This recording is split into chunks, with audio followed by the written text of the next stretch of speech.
Marcel There Reed he joins is. out there. Look at that. Yeah. That is a solid backdrop there, Marcel. Thanks for joining us, buddy. Yes, sir. Yes, sir. Thank you for having me. Yeah, that 98 over his left shoulder is former TSU standout Anthony Pleasant. So that's that's good stuff there. Were he and your dad teammates, Marcel? No clue at all. No clue. Gotcha. Can we do something with his volume, Justin? I'm adjusting it a little bit. Okay. So it should get better. Yeah. Okay. Um, Marcel, congratulations first off on the commitment to Texas A&M, and kind of happened pretty quickly as far as social media goes. I mean, you decommitted yesterday from Ole Miss, and you committed to A&M just within hours of each other. Kind of take us through the process that got you from Oxford to College Station. I just fell in love with College Station. Coach Fisher and Coach Craig, what they're doing over there, I think they're going to have a very impactful season next year. And it's a very young team. A lot of people don't understand that, and it's close to family out there. My dad's from Texas, so I think it's just a good fit for me. And also a former TSU coach, Kevin Mashak, is on the coaching staff out at A&M. Did that help? Well, it helped a little bit knowing that he's on the staff over there. It's like I've known him my whole life, and it's like a second father or mentor for me. So that's going to be good for me up there. I will tell you, Marcel, this breaks my heart in a little way because I was really looking forward to that Chris Parson, Marcel Reed Egg Bowl. But the fact is that this is a great move for you. I mean, this is a team that gives you an opportunity to probably play pretty quickly, based off of what we've seen out of their quarterback room. Do you feel like that's an opportunity to give that you can give yourself a chance to get on the field pretty quick at Texas A&M? Yeah, it might be an opportunity. I'm just looking into going, learning the playbook and competing, and whatever happens, happens. They have a freshman quarterback in there right now, Connor Wigman, and he's pretty good. So I'm looking to, probably be under him for the first year, learn some things, and then, like I said, whatever happens, happens on the next year. I gotta ask, Marcel, because situations like this for so many people, it's a zero-sum game. This is great for Texas A&M. This is awful for Ole Miss. What was your feeling? What were your feelings regarding Ole Miss as you came closer to tomorrow's start of the December signing period? Nothing really happened that fell off. I think Texas A&M has always been a top contender in my recruitment, and before I committed to Ole Miss, they had a commit already who ended up decommitting, and they just started picking up recruiting me recently, and they did a really good job with the little time that they had. They impressed me a lot, and like I said, nothing really fell off Ole Miss wise in recruiting, but I think that Texas A&M just, put their best foot forward, and I really loved it. And like I said, it's just probably the best option for me. Marcel Reed, 4-year starting quarterback at Montgomery Bell Academy, 2022 Division II AAA, Mr. Football and Texas A&M commitment, joining us here on Main Street Sports Today, presented by Mid-Tennessee Bone and Joint. Marcel, noticed on your Twitter account that you had also had some contact with Auburn and Coach Hugh Freeze and his staff coming down the stretch here. Where were they in the mix for you? Auburn they were kind of in there. I never really got the offer from Auburn. So I got a text or call from Coach Freeze, and we had some conversations, went up there, had an official visit, and I think they were still on a guy that they had while they were at Liberty, and they weren't sure just because I guess they'd never seen me camp there, or at Liberty. Coach could never see me throw in person, so I think he was skeptical about pulling the trigger on me. But Auburn was up there. If they would have given the offer, it would have been a hard decision for me to make.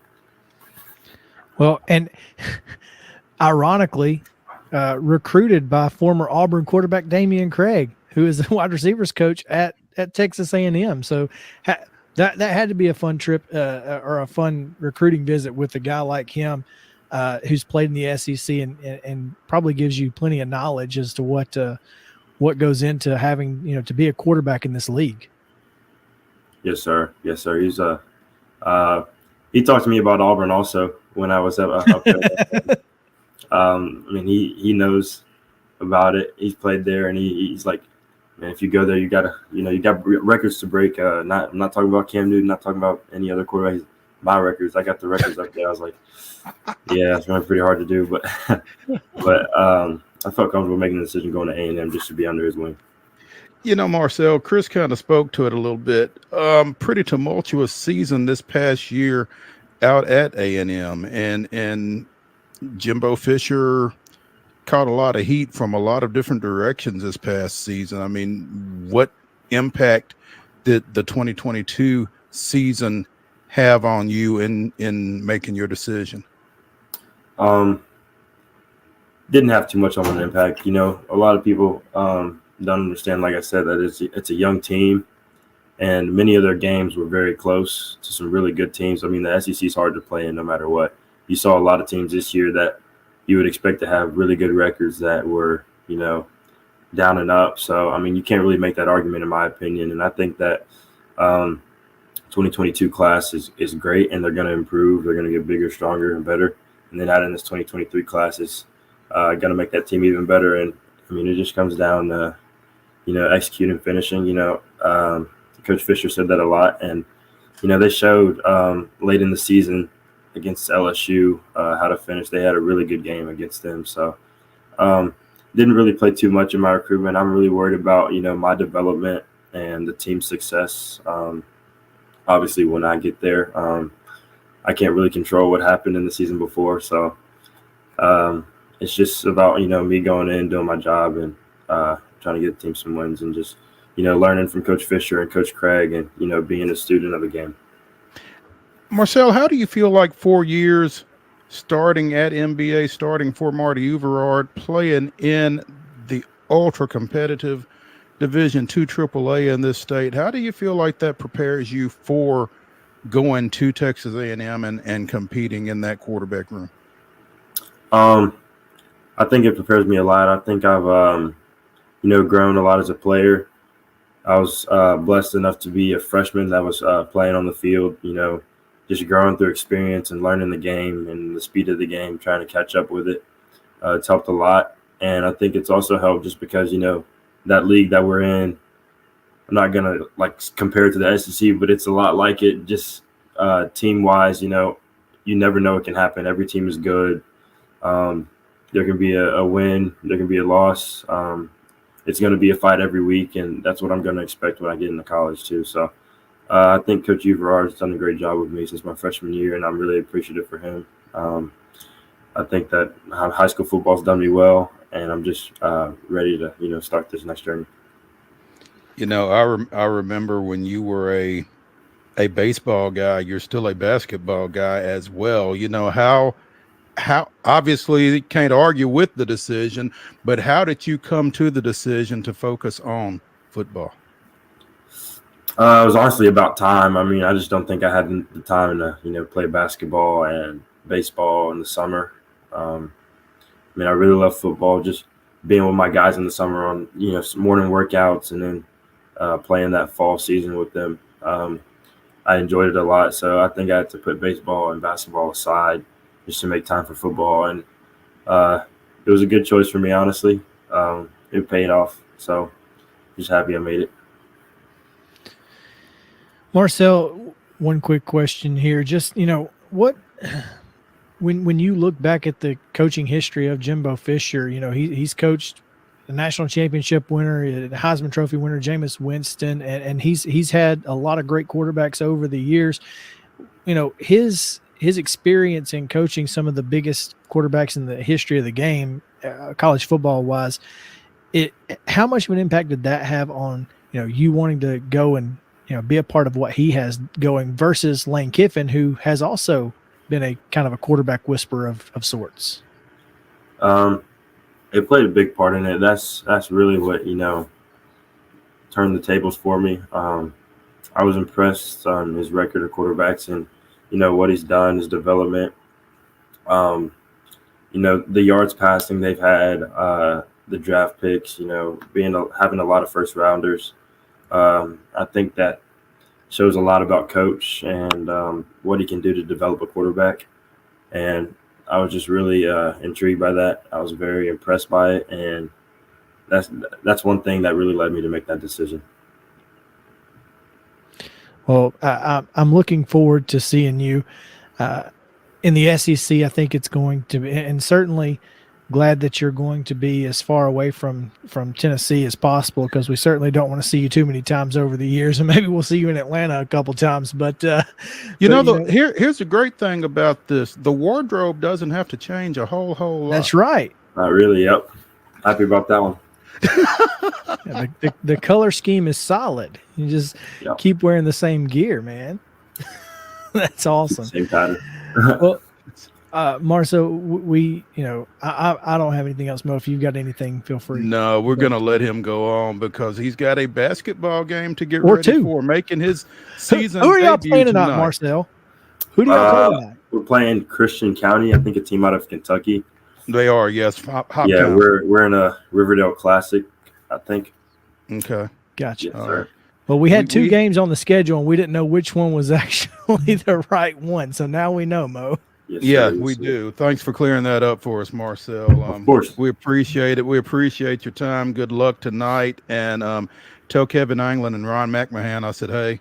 And we will keep an eye on you, man. Marcel Reed, MBA, 4-year starter at quarterback and newest Texas A&M commit, with us here on Main Street Sports today.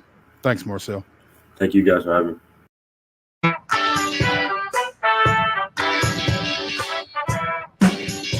Welcome back in Main Street Sports today, presented by Mid-Tennessee Bone and Joint. Chris Yao, Mo Patton coming to you here on this Thursday edition. Got a lot of preps to get to. Before we do, Mookie Betts, Juan Soto, and Dalton Varsho are your National League right field Gold Glove finalists. That makes sense. Go Mookie. Exactly. Yeah. I mean, if a Brave can't win it, then may as well have a local guy. Might as well have a little Nashville love. Yeah.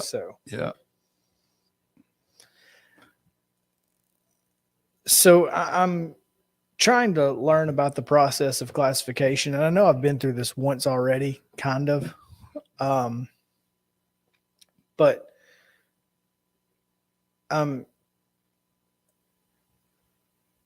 when you allow someone to choose to move up and play in a different classification, that kind of messes me up. So tell me, if as of right now, what we know based off of the reporting from Brady McAtamney up in Clarksville, that the Clarksville schools, Kenwood, Northwest, Northeast, are all electing to play 6A football. So they are 5A classification, but they're electing to play 6. Okay. In order to stay together to create a Clarksville region, basically. So the longest region road trip is across town. Mm-hmm. Right. And you will see a lot of teams do that. They will look at what they think their region would look like in one classification and look at what they think it would look like in another classification. Now, sometimes you get fooled once the Board of Control gets together and draws those regions up, and you've opted to go up, and they don't put all of you together, or they split you up, or whatever else it is. But it's a little bit of a flying blind once you choose to do that, because even though it looks like it makes sense, it may not. And it does say in this, it says factors considered in alignment process: geographic proximity, political boundaries, avoid unnaturally splitting schools that share a common city, county, or school district. So you would expect that if you went up, You would expect that, but Now, you never know. You don't, because I saw Williamson County get split a few years back in a classification process, despite everybody's best attempts to keep them together. Like it is now. Yeah, for football. So those 3 schools moving up, does that push schools down? No. So you could conceivably have 89 schools in 6A and 82 schools in 5A. Right. Mm-hmm. That's interesting. Yeah. Yeah. Nobody else is, they don't reseed. It's interesting. I don't know that I like that, but I also don't know that I hate it either. I don't think another school should be affected by somebody else's decision to move up. It would, I guess it would only help most of those schools because Not necessarily though. I mean, depending on, again, travel and that type thing. Right. And who you would be. And you can't know until you know.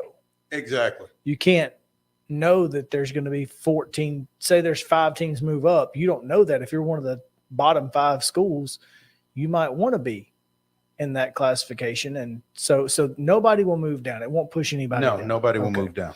Well, that makes things a little bit simpler if you're looking at it currently. Right.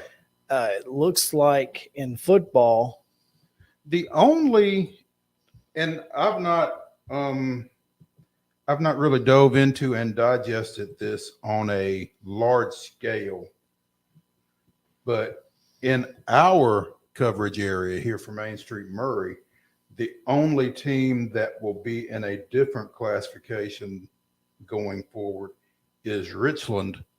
Will go to 1A down. And they kind of hit the jackpot. Richland did, in that they're moving down and Fayetteville is moving up. Yep. So, and you can just kind of plug Fayetteville into that region if you wanted to, or you can send Fayetteville East. Your choice. TSSAA. Well, I can tell you what Mount Pleasant, Loretto, Forest. They're all voting for the other direction. Yeah. Go that way. But yeah, I mean, there's not much change in Southern Middle Tennessee unless someone was to try to move up. So it does appear, and I mean, football wise, in class 5A, it's certainly going to be a positive for the Southern Middle Tennessee area because you get a lot of familiar schools. Oh, well, I guess it depends on how you define positive, because Lawrence County is going to be the second smallest 5A school for football next year. But only Glencliff will be smaller. So Lawrence County is moving out of that 9-team Region 5 4A. Yeah, where they don't have to play Marshall County and Pearl Cohn anymore. Oh, yeah, but they're probably going to have to play Page and Lincoln County and some of those folks. Potentially. And that was kind of my thought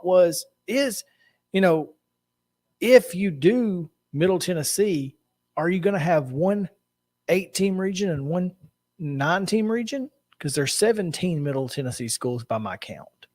Or then I would imagine you will. Would you have 3 and go? I guess it depends on what your regions look like, east and west. And that's kind of what you get into there. Dixon County could end up going to Henry County potentially. Well, which is nothing new for Dixon County if that were the case. So Dixon County's coming down. Again, I've not digested this on a large scale. Again, this is just, yes, they come back down to 5A. I'm just trying to think about this in a Middle Tennessee sense. If it's a weird number of schools. 17 is a weird number, and again, you could go 8-9, or you could go 6-5, 6-6-5, or something like that. But It depends on. It's just going to depend on what you've got The numbers on either ends as to whether you could make Middle Tennessee a 2-region area or a 3-region area. I would think that if it's possible to make 3 regions out of it, that would be the preference for those teams, because that gives them a little bit more flexibility in scheduling. Because again, we've seen Region 5 4A with that 9-team region, they get 2 non-region games, and then everything else is region. So it's tough to kind of maintain some natural rivalries and that kind of thing. right. Marshall County has had to drop a couple of games that they would probably have preferred to play over Glencliff and Hunters Lane, or not Hunters Lane, but Hillsboro. That's not a team that they feel like, okay, we're going to get good gates out of this. We'd much rather play Forest or something like that. Mm-hmm. Yeah, I think you could very well see Lawrence County in there with the old 8 AAA. Shelbyville, Lincoln County, Columbia, Lawrence County, Franklin County, maybe Spring Hill. Well, see, I have to Or beg ignorance there, because it sounds like you have a lot better feel for who's in 5A than I do. But Well, is Shelbyville coming down? Shelbyville is back in 5A as well. Shelbyville is the second largest school in 5A behind Oak Ridge. Yep. Hendersonville is coming back down. Beach is coming back down. See, that's the thing, is you make a north region with Hendersonville, Beach, Springfield, Henry County, maybe Dixon Hunters County. Lane. Hunters Lane is in there potentially. Overton is in there. Overton, Glencliff, if you go that way. Mm-hmm. Or Overton and Glencliff are in with Page, Nolensville, Dixon County, and 840s you're split. Mm-hmm. Depends on where you split it. And it's really interesting to kind of see this in 5A, but you also see it in 4A too. In 4A, there's just not a lot of Middle Tennessee schools. Right. So they kind of get screwed because you have to travel. If you're Creekwood, you're going to have to travel somewhere, either east or west. And it's not, Mo, I'm looking at class 4A right now, and White County, Station Camp, Montgomery Central, and Creekwood. Now, you've also got Greenbrier, White House, Marshall County, and DeKalb in 4A. But all of those schools are so far apart. You just get absolutely, it's an issue. It is. And I don't envy these guys up. You need to go to the Board of Control meeting. Like you really do, because it's fascinating. This would be and this would be fun to see. It's fascinating, and technology has really changed the way a lot of it goes down. But literally, Ronnie Carter would refer to dots on a map, because that's what they would do. They would take little the colored thumbtacks, like we did, and put them on a map and show you, this is where the schools are, and this is how we're going to draw the regions. Now, with the ultra talented Bradley Lambert, who can move a school from one region to another and show you everybody's travel decreases in an instant. Yeah, how it changes. Yeah, they've come a long way with that kind of thing, but that's still kind of what it comes back down to when it's all said and done, is dots on a map. You're looking at who's where and what regions make the most sense theoretically, and it's fascinating. What do you expect Procon to do? I think Procon is going to look at what Alcoa is doing and do the opposite.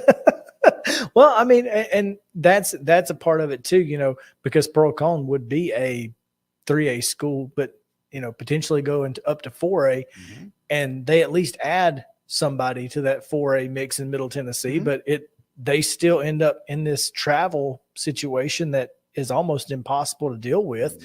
I think they'd rather travel than play Alcoa in the first weekend in December, and they can They can do or that. play East Nashville for the chance to play because they didn't beat East Nashville this year. So, Take your chances. Yeah, I mean, it's interesting, and then like you said, 2A, it's pretty much exactly what you might see East Tech. You might see East Hickman come this way, and if Fayetteville goes east to replace that Richland, that would be interesting potentially. But that's about it. Just not a lot there, and Class 1A, we don't really have much to deal with in that regard. Now, what you needn't do, Mr. Yao, is make the mistake that so many other people make and make this a strictly football discussion. Well, and that's the thing, because the 4A basketball, baseball, softball discussion is really heated around here right now, thanks to Spring Hill. And it's going to be the lead on the article that I'm going to write here in the next 48 hours. No matter how many classes you have, somebody has to be the smallest school in that class. Congratulations to Spring Hill. And here's the thing, the 1,200 mark. That's where it sits. And what you might see what you might lose in this is that Battle Creek is going to open in the next 2 years. And Spring Hill's going to lose about half of those kids. But the good thing in 1 year. The good thing is this is only a 2-year classification period. Right. This is only 23-24 and 24-25 because they have been 4-year classification cycles, and they've allowed you to revisit after 2 years. But as of right now, Spring Hill, with an enrollment figure that they turned in of 1,206, is the smallest 4A school for boys and girls basketball, baseball, and softball. And they and Lincoln County is the third smallest. Yeah, I was going to say they and Lincoln County kind of throw a wrench into everything, specifically Lincoln County, because they are alone. I mean, they are on an island. That's the same island that Henry County has been on for 30 years. And they're like, we don't care. We spare us your island. Yeah, we're not trying to hear it up here in Paris. But I mean, it'll be interesting to see if Spring Hill gets lumped in with the Williamson County schools, or if Spring Hill, Columbia Central, and Lincoln County somehow form some sort of end up with Page, and they are going to try not to split Williamson County, I would think.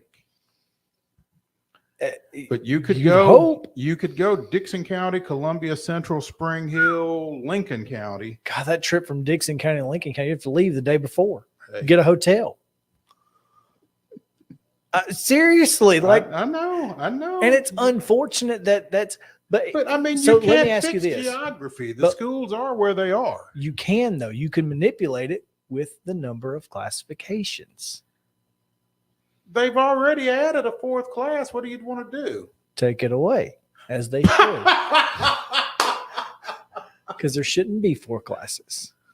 I think that's a lot of folks' argument right now, because they tabled that discussion. We talked about what they were going to do with and how they were going to make that swing work. I am curious to see. I just don't think that genie's going back in that bottle. I think you've got too many basketball people specifically that say you've got 6 D1 championships in football. We want more than 3. And why do you have 2 championships in football for every one in basketball? And the basketball argument is it's harder to win a basketball championship than it is a football championship, because you only need seven players, really.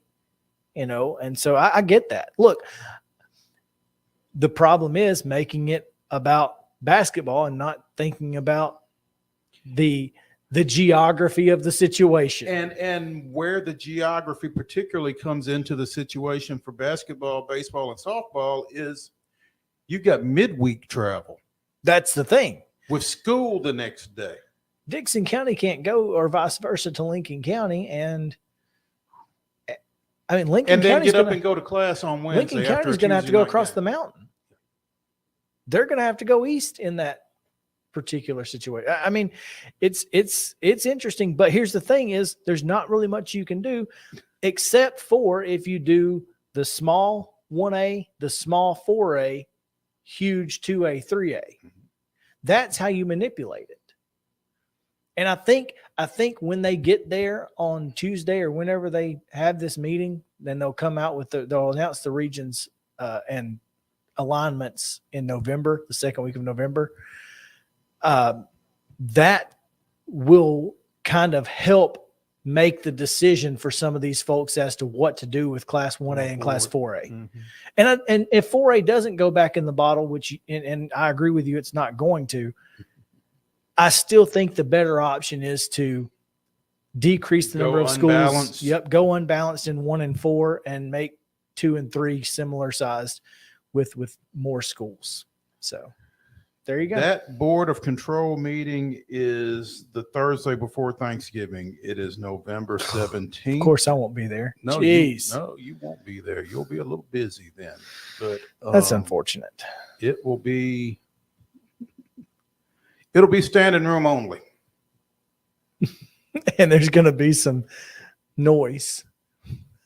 Either way. It will be the most attended board of control meeting of the year.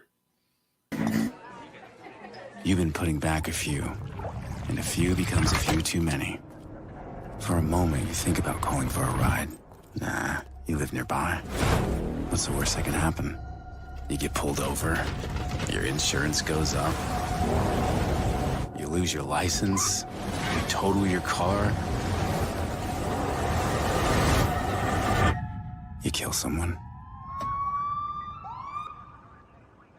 Mid-Tennessee Bone & Joint has been the official sports medicine provider for Maury County Schools for more than 40 years. We specialize in orthopedic injuries, and our Ortho Quick walk-in service lets you bypass the ER. Visit us online at www.mtbj.net.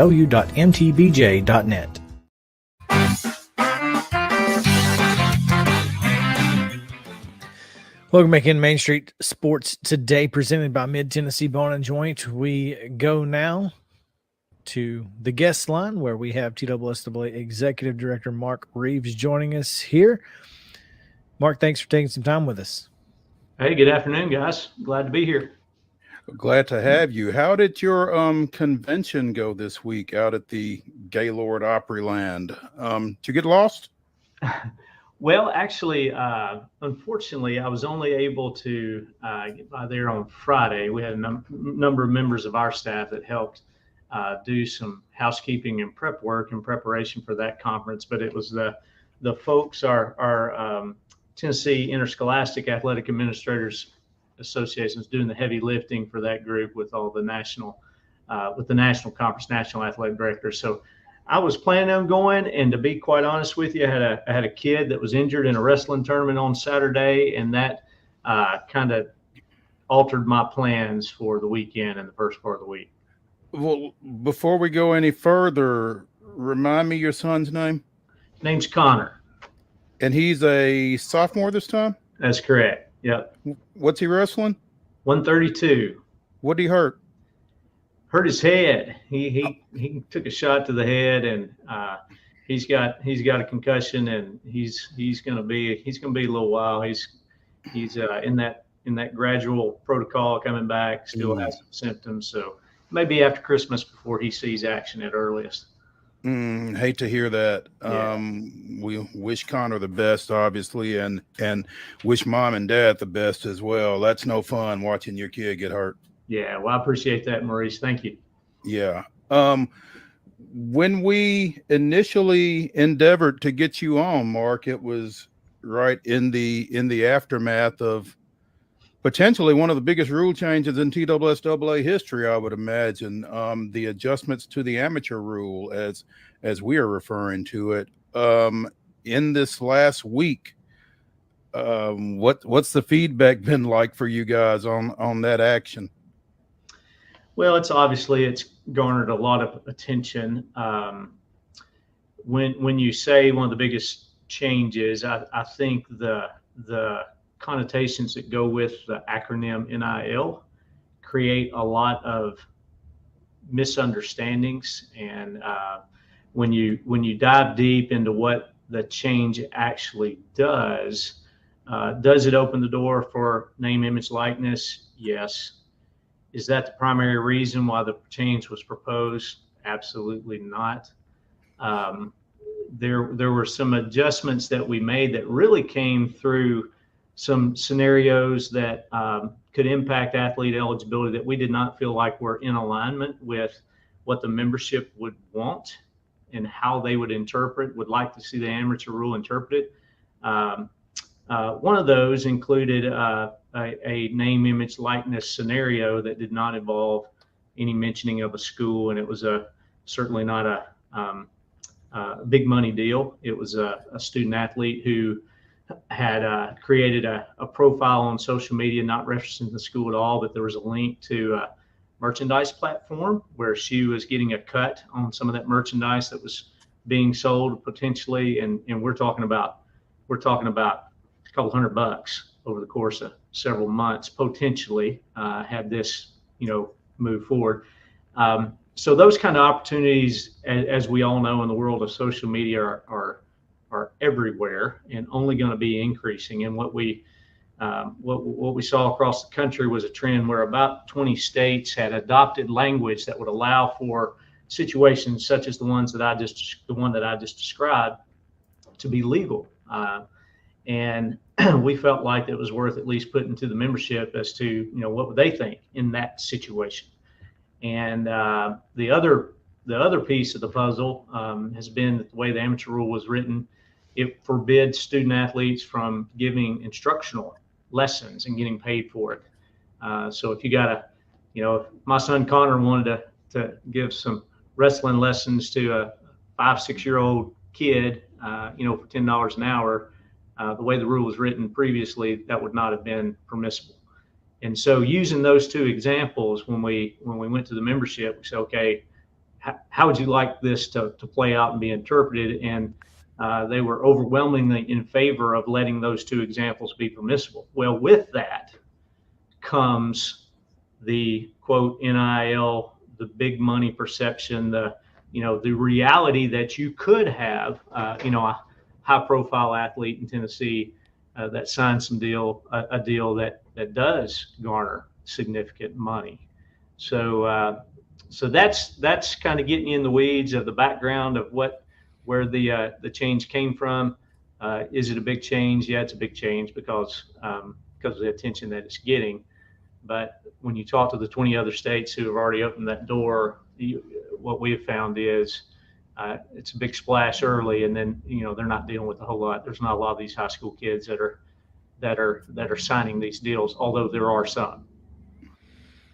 So, and I love what you guys have done with it. I don't think it's going to end up, at least initially, with a whole lot of businesses involved. I think that there's one apparel company in Lebanon who has 2 or 3 athletes signing. I'm assuming what they're going to be doing is making shirts and pins and whatever with, Jared Hall's name on it. And I think that's a positive. But in the worst case scenario of I own a business and I want a kid from Columbia Academy to go to, my alma mater, and I say, I'm going to give you $10,000 to come do this camp, and I'd really like it if you'd come play at, XYZ Academy for me. Do you guys have any recourse for that?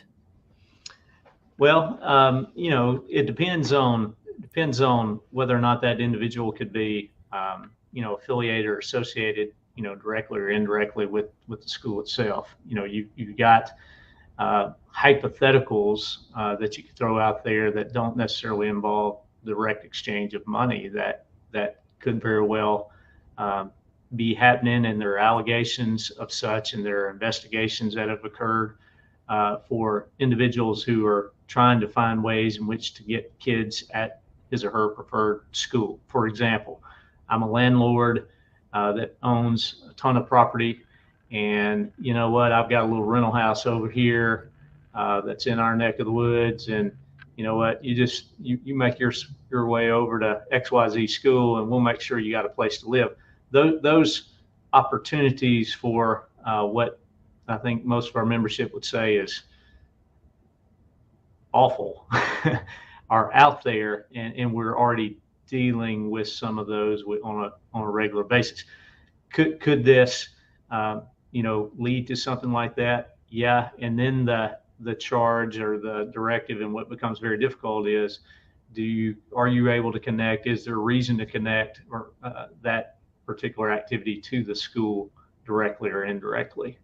And again, we're dealing with that anyway. We're dealing with that right now. Mark Reeves, the executive director of the Tennessee Secondary School Athletic Association, joining us here on Main Street Sports Today, presented by Mid Tennessee Bone and Joint. Mark, expanding on that scenario that you just kind of sketched out there, I would think one of the biggest concerns from the school side is that they may or may not be involved in any of that situation, but they are accountable for it.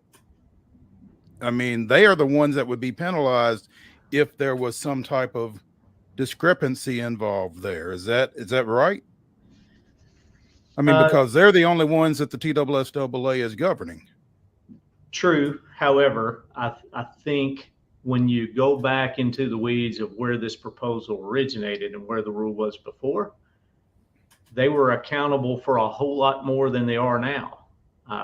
In other words, you take that example that I used in the beginning where the kid had no reference to the school, no linking to the school whatsoever. Mm-hmm. And that student was potentially making money off of a t-shirt sale. Well, that school was accountable for that. And if that showed up the last week of the postseason, or the last week of the regular season going into the postseason tournament, the way the rule is written, then the school could potentially be held accountable for something that they had absolutely no involvement in whatsoever. Mm-hmm. With the change now, it makes a clear distinction that those activities that are unrelated to school, the school's not accountable for. So they're actually accountable for less than they were before the rule change actually took place. So it's, is there more attention being garnered to it? Are schools a little bit more uneasy than they were before the change was? I think yes, because of all the attention that comes for it. And so awareness of what they are now accountable for.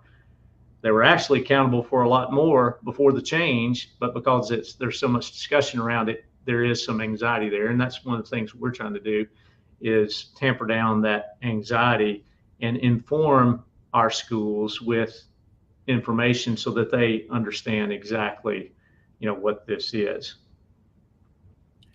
Mark, what was the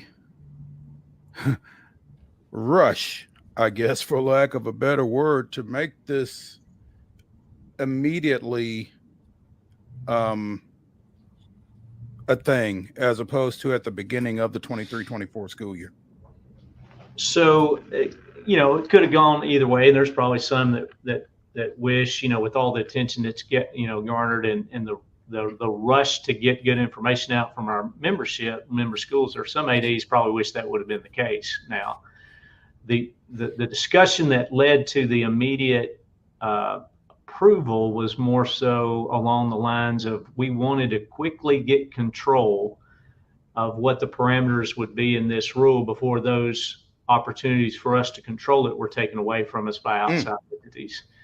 In some of these states where these rules had already been passed, they were passed out of fear that in reality, in some cases where there was discussion within state legislatures about, making name, image, likeness legal for everybody. There was discussion within not just legislatures, but lawsuits, litigation. There's a couple of pending lawsuits. There's at least one in Florida that's a NIL lawsuit at the high school level.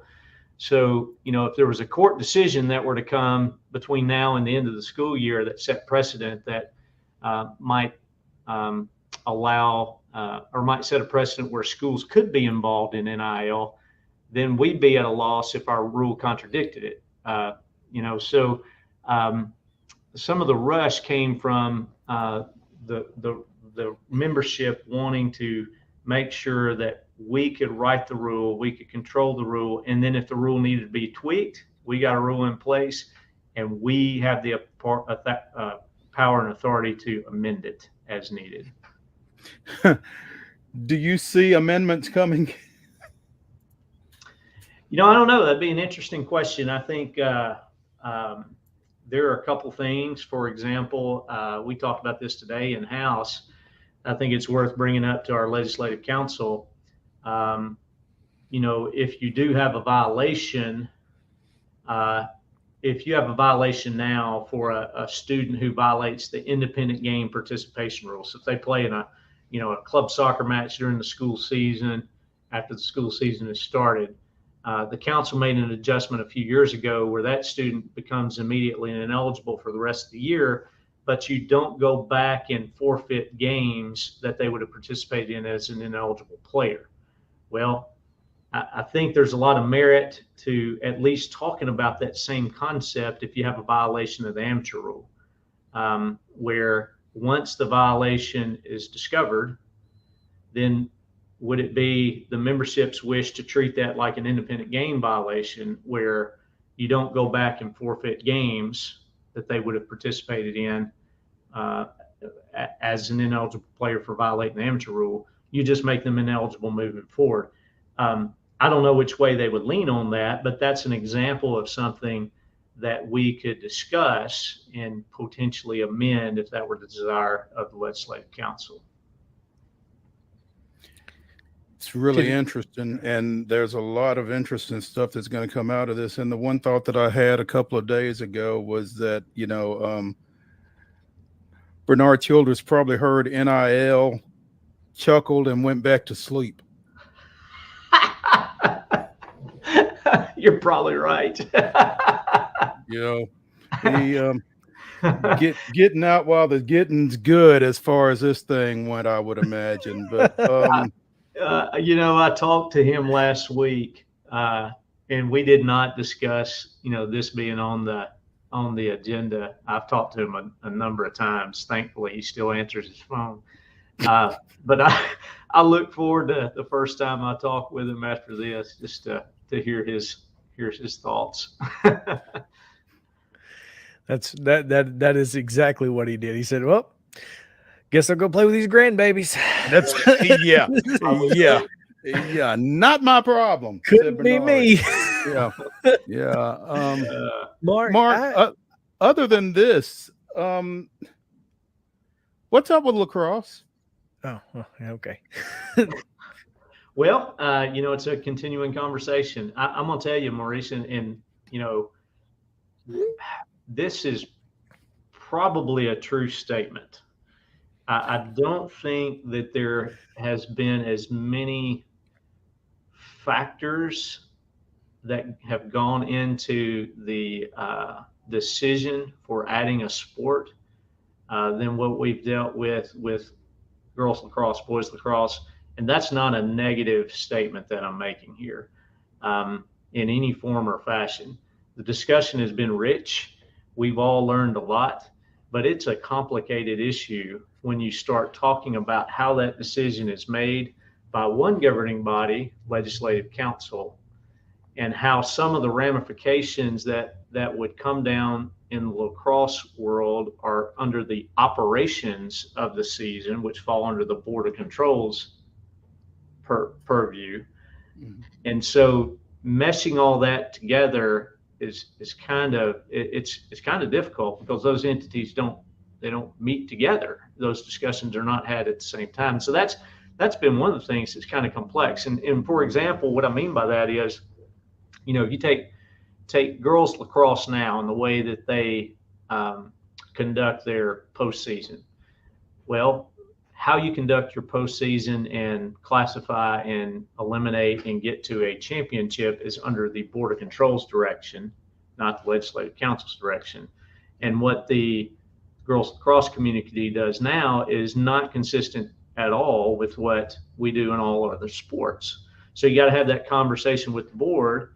Okay, is the expectation to align it with the way that you all classify and qualify and advance to your postseason, or do you give the flexibility for them to continue doing what they're doing? Yes, no, maybe. Then you got to go back to the council. Let's talk about that as we talk more about the discussion. So, officials, same thing. Do you want the fee structure, which is not in alignment in the way that they pay officials with how the Board of Control approves officials' fees? Is that the expectation? Yes. Okay. Go back to the lacrosse group. Okay. Can you be paid this way? Or is everybody going to agree to work? It's just a lot of back and forth to make sure everybody feels good about what value we would bring to the sport if it's sanctioned. That's really the question that the council has to answer is the value that sanctioning boys lacrosse, girls lacrosse by TSSAA, is that value that we would bring worth the risk of the differences in operations that would come in a lot of facets of how that sport operates. And we can't truthfully answer that question, as a staff, but all we can do is lay it all out. Here's what all the information would tell you. So it's been interesting. So continuing to table this discussion isn't putting it off. It's getting more information and trying to get everybody, the Board of Control, the Legislative Council, and the lacrosse community on the same page. Absolutely. Basically. Okay. And let's just, this is not in any way been floated out there, but I'll just give you an example, what you want to avoid. This is kind of things you have to talk about you want to avoid. Is let's just say the Legislative Council were to approve girls lacrosse, boys lacrosse.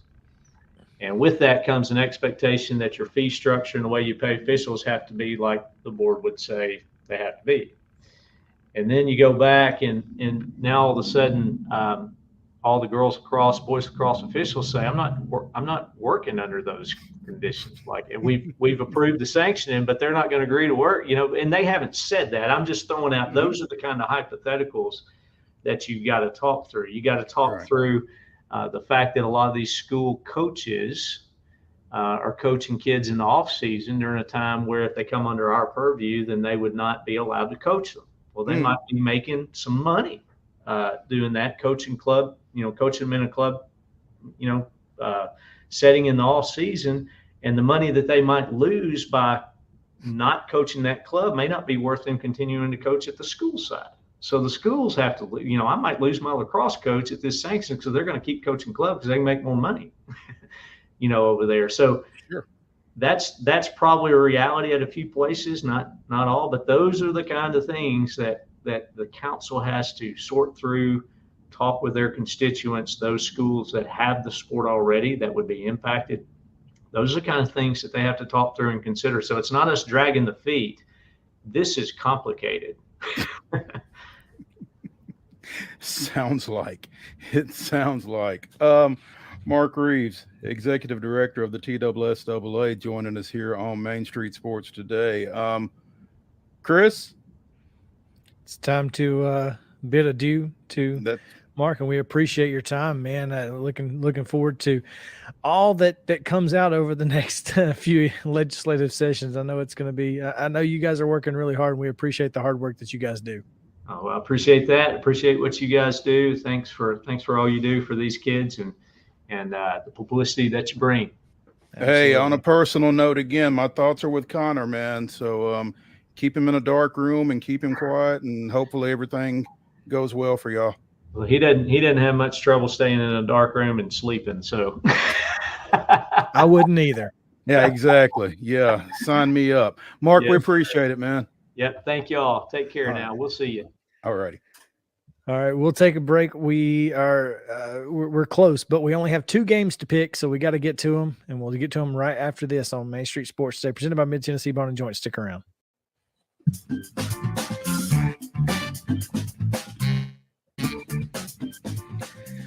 Welcome back in Main Street Sports Today, presented by Mid Tennessee Bone and Joint. Chris Yao, Mo Patton, coming to you live on this Wild and Wacky Wednesday. It's always wild and wacky on Wednesdays. We give you the weirdest and wildest news from across the world in the final segment, so stick around for that. Trust me, you're gonna wanna. It's been a crazy week. But right now, we are going to go to our guest. Nashville attorney Jamie Hollin joins us now. Jamie, what's going on? How are you guys? Thanks for having me. Hey, thank you for joining us, Jamie. We wanted to try to get you on in light of the news of the day in and around Metro Nashville, as our followers can find on mainstreetpreps.com. The headline: breaking, Metro Nashville Public Schools football fields to be resurfaced with artificial turf expanded for soccer. There's a piece up by Tyler Palmatier of Main Street Preps. It was announced, as Chris said earlier, that the Tennessee Titans will be donating $5 million, a number that will be matched out of Nashville Mayor John Cooper's office. And Jamie, it says here, fans nonprofit manager Jamie Hollin will raise $5 million himself privately to secure these artificial turf fields across Metro Nashville Public Schools football facilities. That's a pretty big number for one guy to be responsible for. That's pretty ambitious. How's that coming? Well, if you say it real fast, it doesn't sound like a lot. So $5 million. $5 million. That's a lot. Don't draw it out, huh? It's not nearly as much. But no, I've got a board with 7 members, including me, so I'm not going to do it all myself. And the hard part was getting to launch position. The harder part is going to be the prospects of raising the money. Yeah. Hopefully my goal is to have it done within 3 years, and all 15 fields are done within that 3-year time frame. 15. So 5 a year Okay. over 3 years. Okay. So you will, how soon do y'all expect to begin the process of getting the fields resurfaced, and has there been some sort of a pecking order established for that, I guess? I'll answer those in reverse order. Pecking order, no. That is that would require some controversy that I'm not willing to get into, but because everybody's ready now. Mm-hmm. But hopefully in the spring they will start on some of them and then complete those by the time football starts. Okay. Because part of the process, they have to build a track or a bridge over the track so as not to damage the track. So when that school, if on any one field getting done, they would have to relocate their track sport somewhere else. But spring and summer is when the work is done. Okay. This time of year is not suitable for that. All right. Now, there's an asterisk there, I guess. You said 15 fields. I counted 12 at the high school level. Did not include Lawson. What is the situation there? Please tell me they're going to just install artificial turf there to start. That's above my grade of participation, Mo. I appreciate the question, but that's outside my purview. But I hear you on James Lawson High School. We'll see. I don't know. I can't make any promises. So that's well, and so that wasn't the plan then. What, getting Lawson to turf now? Yeah, are they just using Hillwood's field? Like, what's the deal there? Well, they I don't know come that online till next year. That new campus will open up for August 2023, and I know it's in some stage of construction. The existing Hillwood field might be one of the possibilities, but there's a few more irons in the fire that haven't come to light just yet, not yet ready for the launch today, but there's a few more things to come to help the effort out in a big way. Gotcha. Jamie, how involved will the fans be with the actual implementation of this, I guess, because there are some questions that, may or may not be in your purview. Like, is one organization going to be responsible for installing all of these? Is there some kind of a discount for installing in bulk? I mean, how does that work? Well, it's a massive undertaking, but it's also not something that's new. I'm smart enough to know that don't go recreating the wheel, copy some other person's work. And the model, if you will, is what was done in Knox County in 2013 by the Pilot Foundation and the Haslam family for the Knox County schools up there. That's kind of the model we're following. What's different about ours is we're going to require multiple donors. And in Knox County, they had one donor. Makes sense. But hopefully somebody's watching this show can write $1 million, $2 million, $3 million, $4 million check. I would like for it to be one. It'd be a lot easier, wouldn't it? Jamie, if somebody watching this show does that, please let us know. I will report back. Because we need to talk to them as well. But how many fields did they do in Knox County? Do you know? 13. So they did 13. So y'all are doing 15. They did it over 3 years. Okay. Yeah. All right. Also, I don't know if you're in touch with Williamson County at all, but they just finalized getting all of theirs done with Summit and Independence this past summer. So I mean, I'm happy to be in touch with anybody. $5 a month, $10 a month, 100,000. There's no person I'm not going to be touching over the course of the next 3 years, from small dinners to private dinners, come to your home, what have you. That, when you talk about fundraising, what are some of the things that you guys are planning? Do you have any ideas right now as to how, what those plans look like? Not in any granular detail. I've spent a lot of time getting to here, and I know that seems like, Sure. hey, that's not a big deal, but it was a long time getting all these chess pieces on the board, and couldn't be more thankful for the Titans and their participation in the mayor's office as well. Yeah, I mean, you don't just walk in the door and walk out of the Titans front office or John Cooper's office with $5 million checks. So obviously No. it's been a long time coming, and I guess this is what your second year basically with the fans. Second year, but Mark North had it before, and he's now the athletic director for high school, so he's not involved in the fan side of it, but definitely involved from his position as athletic director. The most expensive text message I ever sent in my life was a text message to Mark North after it was announced that he was the high school athletic director, because we had breakfast soon thereafter. Then he asked me to take this over, and no good deed goes unpunished, in case y'all forgot. Thanks for the reminder. I get one probably twice a week or so. So yeah, but be careful what you wish for too, right?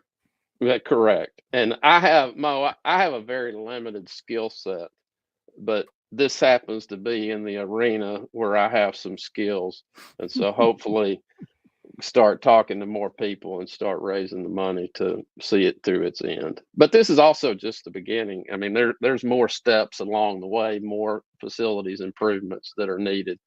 because I think playing sports just makes you a better human. Now, I watched the Today Show excerpt, and obviously, they kind of focused on East Nashville and what's going on over there. And obviously, if you're looking at us and you're watching this, you can see the East crest over there on the to your left, I guess to your right, Jamie, to our left. You can see that, and the ball cap there. So you obviously have a special connection with East Nashville. How much of an impact, did that program and the letter that the young man sent to John Cooper, how much of an impact did that have on getting this going? Well, I became involved because the football coach, Jamal Stewart, he used to umpire my kids when they were 5 years old playing T-ball, beginning baseball down at Shelby Park in East Nashville. And so anywhere he is, I want to support him and whatever's going on. And last year, talked to him about, hey, what are you feeding your guys on Friday night before the game, Friday afternoon before the game? And he told me, and I said, well, let's change that. So got some folks in the neighborhood restaurants to donate food and labor and time, started feeding them on Friday nights. And then, next thing you know, they're in the state championship game, and fans raise the money to put them in a hotel, feed them while they're down there, because their game's at 11 o'clock on a Saturday. And the other option was, well, leave sometime Saturday morning to go play on the Eastern time zone and return again the same day. So we decided that wasn't good enough for them, considering their accomplishments and what all they go through. They practice on the same field they play on. By the time that the semifinal game against Dyersburg, the field was a mud pit. I'll put tweets out there sometimes like, Surface made a tackle right there. Not being funny, but being real. Like, that kid would have kept moving, got more yards, and helped the team, but for the surface. And last year I went to a private school game and saw the environment and the conditions of the field, and it just put a fire in my belly that, hey, we can do this too. We just got to get some focus on what's important. And I think over the last 13 months, that's happened, and culminating in the announcement today. Congratulations, for if nothing Thank else. you. Thank Congratulations. I know that it had to be a massive undertaking. So well done. Yeah, thank you very much. Jamie Hollin of the Fans nonprofit organization out of, working with Metro Nashville Public Schools, joining us here on Main Street Sports today. Obviously, huge announcement today that the Tennessee Titans and Mayor John Cooper's office will be putting $10 million over the next, 5 years? Is that the plan? The Titans are going to donate $1 million a year? They're going to do $1 million for 5 years, but I'm hoping we're going to be done with this in 3, and then that other $2 million can go towards something else. Spread about the other things, weight room, something of that nature. And I don't want it to be lost that this is not a football specific endeavor. The fields, the Metro Nashville Public Schools fields, are what I call TSSAA substandard. In other words, they don't have the proper dimensions to play a regulation football or soccer game. Sorry. And so they're going to be widened and striped and lined for both sports. So that's going to capture, not only girls flag football in the spring, but also girls soccer in the fall, boys soccer in the spring. That's huge. I'd forgotten about girls flag football. That's going to be a massive deal for them. Absolutely. Yeah. Jamie Hollin, you can follow him on Twitter at JR Hollin, and don't let me out of here without telling you this. Please go to wearethefans.org, wearethefans.org, to donate, or text home field, one word, home field, to 615-488-4670, 615-488-4670. $5 million, say it real fast, but we still got to do it. We'll say it real exactly. There you go. But it doesn't matter how fast you say it, you still got to raise it, and that's how you can do it. So if you want to help raise some money to go toward this these projects, and it's absolutely a worthwhile endeavor. make sure to do that. We appreciate your time, Jamie, and thanks for all the hard work on this. It's huge. I appreciate it very much. Thank you, Mo. Hope to see you this summer. Sounds, man. I hope you see me in a little bit better condition than you saw me in that Saturday. It was hot, especially behind that plate. But yeah, we'll catch up, man. Thank you All again. right. Thank you very much. Appreciate y'all. All right. We'll take a short break here. When we come back, we will hop on to some other topics like the college football rankings came out last night in the middle of a basketball game. And so we'll react to those. And we got Heather Williams coming up in Wild and Wacky News, all of that and more right after this on Main Street Sports Today. This is Chris Yao with Main Street Sports Today. Every show, Mo Patton and I welcome friends from all across the sports landscape, from high school coaches and reporters to national, college, and pro sports personalities. You never know who might stop by for a chat. AP Tennessee sports editor, three-time Tennessee Sports Writer of the Year 2020 TSSAA Hall of Famer. She covers the Titans, the Predators, the Grizzlies, college football, and hoops. Please make welcome Teresa Walker. Former University of Tennessee, former Team USA Olympian, ex-Cy Young Award winner, R.A. Dickey. R.A., did I miss anything? Man, that was sweet.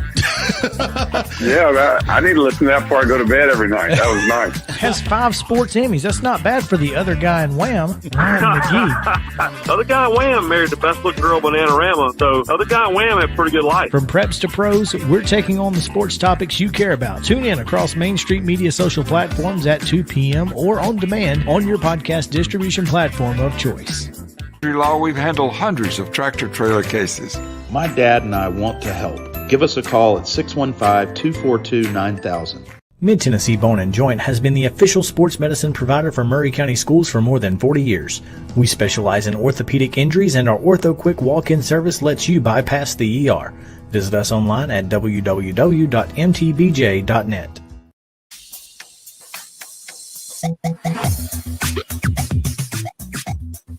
Welcome back in. It is Wild and Wacky Wednesday here on Main Street Sports Today, presented by Mid-Tennessee Bone & Joint. I'm Chris Yao. He's Mo Patton, and we've got just a few minutes left to get into it, and we are going to get into it. There's no question there.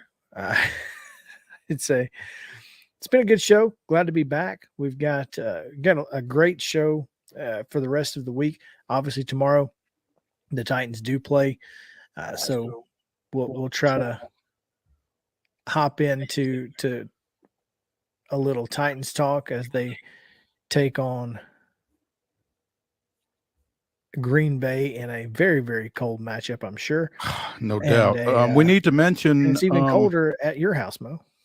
Well, it won't be too cold tomorrow night, but because Jody will be up there. I'm sure she'll be talking trash via tweet if her phone gets out of there, or text rather. But interesting, as Justin brought us up to speed earlier in the show, Josh Lambo has been activated.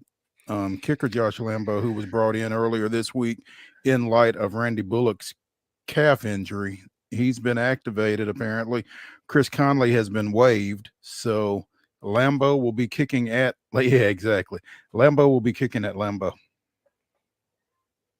I'll take that. That's a good one. Well done. We'll see how that goes. We will, in fact. Now it is time for the weirdest and wildest news from across the world, and we start across the world in China, where, let's just be honest, the folks who have the 26.2 stickers, they're a different breed. All right. They're a different breed. Look, I've seen my favorite sticker is the one that says 0.0, but good for you. Yeah, that's the one I need. Good for you. Well, I can't pronounce it. Xinjiang Marathon in China last week saw Uncle Chin finish the race in just under 3.5 hours, which was good enough for 570 fourth place out of about 1,500, which means that Uncle Chin beat about 1,000 people in this race. And that's not the weird part. The weird part, he's 50 years old. That's pretty good. That's not the weird part either. Still not the weird part. No, the weird part is that he chain smoked his entire way through the marathon. That's right. Just lighting them up, boy. He was number one in the smoking category. One of one. This is absolutely insane. I mean, this picture of him was he's just got like a Marlboro hanging out of his mouth. It's like he's a shade tree mechanic or something. I mean, well, there's your problem right there. You ain't got enough cigarette. You'd have finished 573rd if you would have. Yeah, man, it's your doodad. You need a new one. Right. Oh God, that blew my mind. I'm just looking at this picture like, I'm sorry, what? That was nuts. That was nuts. Yeah. Well, we make our way back to stateside, and of course, we got to go to Florida, right? Where else would we go? Exactly. Miami-Dade State Attorney Catherine Fernandez-Rundle announced a mix of theft, fraud, and money laundering charges on Tuesday against current HOA President Monica Isabel Gallardi, 52, board member Miriam Arango Rogers, 76, former board member Yoletis Lopez Garcia, 47, and former President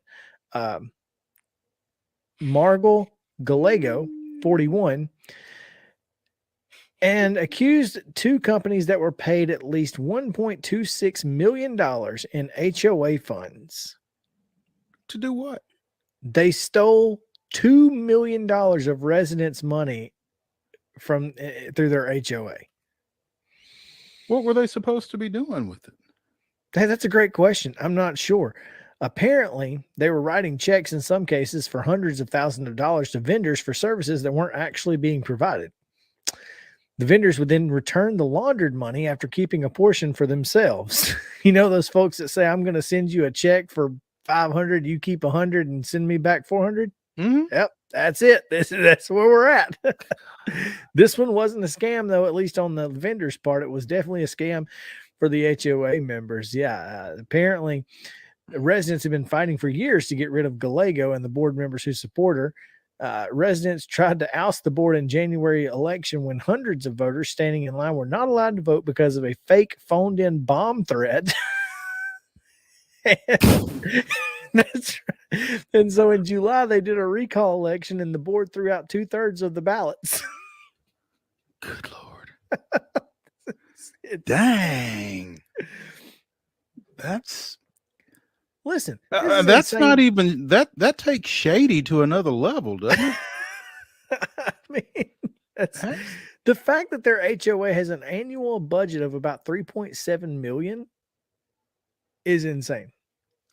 Yeah. Yeah. This spring, the board adopted a budget of more than $10 million, according to the court documents. The new budget meant residents face monthly maintenance and service fees up to increase of up to 400%. This is impressive. It really is. You got to give them credit for trying. The level of audacity is just outstanding. I mean, I applaud them as they go get fitted for their orange jumpsuits. I mean, yeah, it's not going to be good. I don't think. I don't know how it can be. Oh man, you know, Mo, we've talked about the public subs on here. You've still not gotten a public sub, I assume. I have not gotten a public sub. I will try to remedy that while Jody's out of town. Well, I got to eat something, right? If you ever just want to, you know, if you want to up the ante, just going down to Boca Raton, where now you can enjoy a pint or glass of wine while grocery shopping and waiting on your public sub. You know, I just don't think that's a good idea. Look, they say don't go to the grocery store hungry, right? Well, if you are hungry when you get there, just start drinking. Yeah, that's not gonna compound the problem at all. No, that's not gonna make things any worse, is it? I do love a pub sub though. I'm telling you, it's the best sub sandwich you're going to get. But yeah, I mean, I don't know that I just need to be. Can we can we not start drinking while we're at the grocery? Oh, I think, well, when I saw that, my initial thought was, people working in the service industry are dealing with enough as it is. Now you're going to let them deal with drunk customers? No, thank you. That's brutal. That's just not nice. It's just It's just nice. not. No, it's really not. I mean, that's tough, man. And that is the weirdest and wildest news from across the world on Wild and Wacky Wednesday, Mo. Chris, before we duck out, Let's go. I know we're coming up on the end of the show, but I do want to reiterate, we had Jamie Hollin of the Fans, the Metro Nashville Public Schools nonprofit organization, on earlier to discuss their fundraising efforts that have been jump-started by the Tennessee Titans and Mayor John Cooper's office, trying to get artificial turf fields for every football playing high school in Metro Nashville. And if you are of a mind organization, go to wearethefans.org and find out how to go about that. I mean, they are trying to get artificial turf on 15 fields over the next 3 to 5 years. And there's an article on the website at mainstreetpreps.com that'll tell you more about what's going on there, the announcement that was made today. And obviously this is a good thing. So check that out. Yes, or you can text home field one word to 615-488-4670. That's going to do it for today's show. We appreciate you guys hanging out with us. You can follow us at ms_sports today. For Mo Patton, I'm Chris Yao. Justin Kulik at the Omni. At the Omni. At the Omni. Yeah. Appreciate you guys hanging out with us. We'll be back tomorrow, same bat time, same bat channel, 2 o'clock, 2 to 3:30, right here on Main Street Media TV.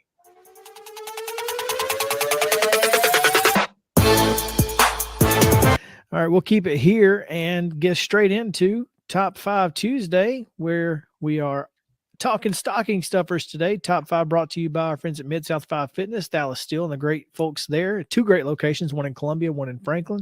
Steel Athletes is their Instagram, no Twitter, steelathletes.com, and at Steel Athletes on Instagram. Go follow Thalis and those folks there. They greatly appreciate it.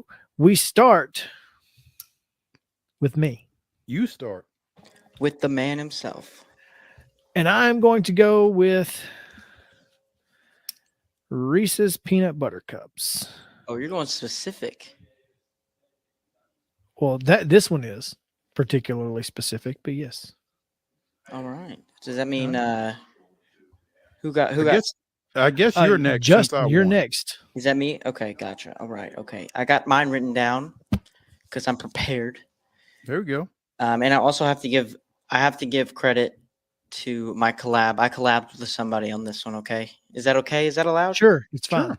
Okay. Her name's Kaylin. She told me I had to shout her out. So. Okay. What's up, Kaylin? Lottery tickets is my number 1. Oh, that's a good one. Okay. Mo? I had that on my list. I will scratch that off my list. Thanks, Kaylin. I'm just kidding.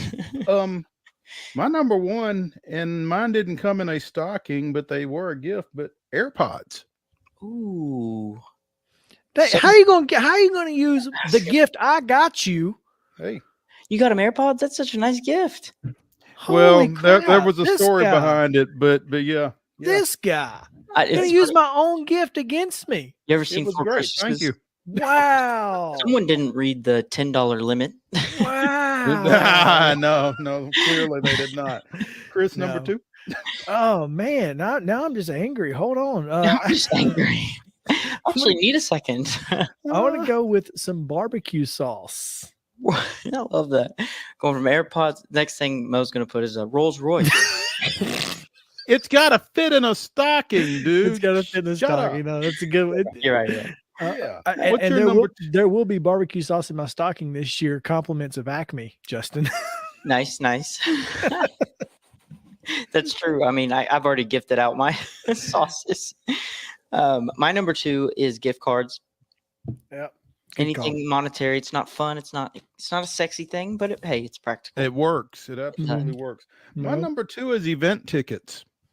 Oh Yeah. wow, that's a good one. That's a good one. That was games, concerts. Yeah. Yeah, that was close to mine. Opera, Um, perhaps. I'm gonna go with number 3. My favorite. This is just my favorite because it's the first CD I ever got was in a stocking. So I'm gonna go with a CD or a record. And what you gonna play it on? Yeah, I was about to say I don't think they make CDs anymore. I know they make in the car. It's about the only place I know where I can get a CD player. Oh, I got a six disc changer. It doesn't work anymore, and when I start up my car, it just goes for like 5 minutes No straight. good. So yeah. Third round. Yes. Third round for me is this is actually a personal one. Without any collab, I just love it whenever I get a good cologne in my stocking stuffer. A nice cologne. Santa's way of telling you stink. Absolutely, because I mean I only use it once a year, which is what it's made for. Exactly. My number 3 is socks. Socks is a dang it. It's a classic. You took that one off my list. All right, I'm gonna go with an Apple Watch band because I actually am getting one of those in my stocking this year. So and that's not cool. Yeah, well, it's already on my.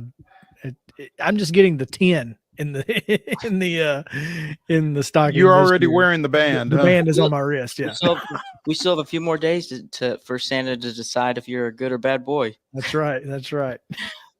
Number 4, Justin. My number 4 is. So wait, real quick. I know we're running out of time here, but instead of cologne, can we put just smell good stuff? Because I feel like that would resonate with more of our audience there. Okay, cologne, perfume. Yeah. You Okay. got it. So fourth round for me is candy. Okay. I can allow it, even though you had peanut butter cup. Yeah, I think I'm going to go with just hard candies. Okay. He's getting hard candies, or Mike and Ike's, or Good and Plenty's, or something like that. I deserve that. Not the good stuff though. I deserve Mo, number 4. My number 4 is gloves.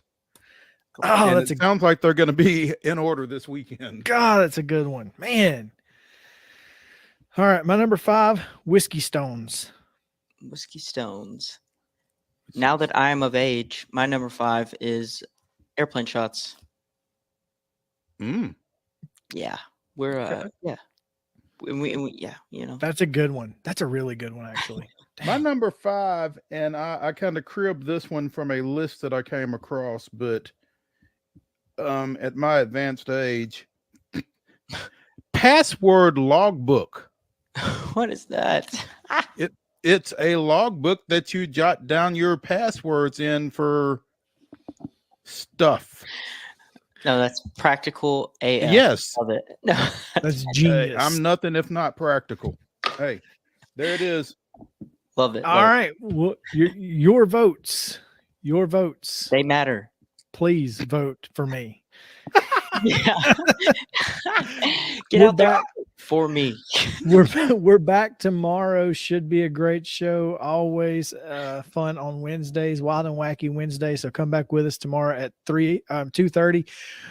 For Mo and Justin, I'm Chris Yao saying have a great day.